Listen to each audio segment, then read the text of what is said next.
Waxman-Markey is a good start but needs work in the Senate. Those are the words of the CEO of Royal Dutch Shell, Peter Vosner. He made those comments today at a speech at the Woodrow Wilson Center in Washington. He's the second oil CEO to comment on climate legislation in the past week. Clean Sky's Lee Patrick Sullivan was at that speech and has more.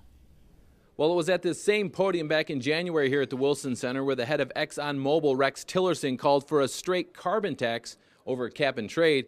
Well, today the head of Royal Dutch Shell says he supports Waxman-Markey. Shell has been involved in the cap and trade system in Europe and says current House climate legislation is a good start for both the environment and business. Lee Patrick Sullivan, Clean Skies News. Are you saying from your speech today that Royal Dutch Shell prefers cap and trade over a straight carbon tax? We see it as more beneficial to go the cap and trade route because it establishes a market price. It establishes a system which allows actually governments to set caps and reduces cap. We do struggle to see how this will work in a tax system, and that's why we are preferring the cap and trade system. As for renewables, Peter Vosner says they are not the silver bullet some claim they are, pointing out some of the raw materials needed for renewables are rare and difficult to get. So many of the raw materials on which the growth of renewable energy depends come with supply constraints and environmental challenges.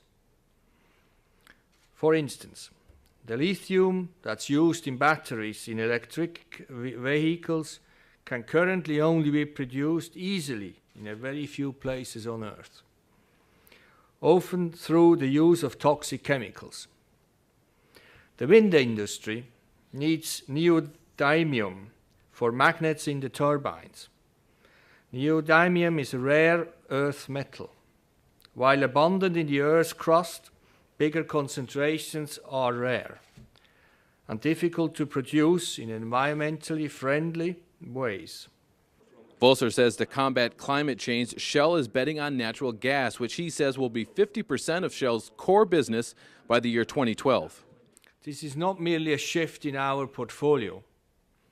Increasing natural gas production and transportation by liquefying it and shipping the LNG, the liquefied natural gas, to global markets means that more natural gas will be available to displace coal as the fuel for power plants. Now, Vosner pointed out that Shell is not opposed to renewable energy, pointing out that his company is the largest supplier of renewable energy in the world. At the Wilson Center in Washington, D.C., Lee Patrick Sullivan, Clean Skies News. And Peter Vosner's entire speech is available right here on our website.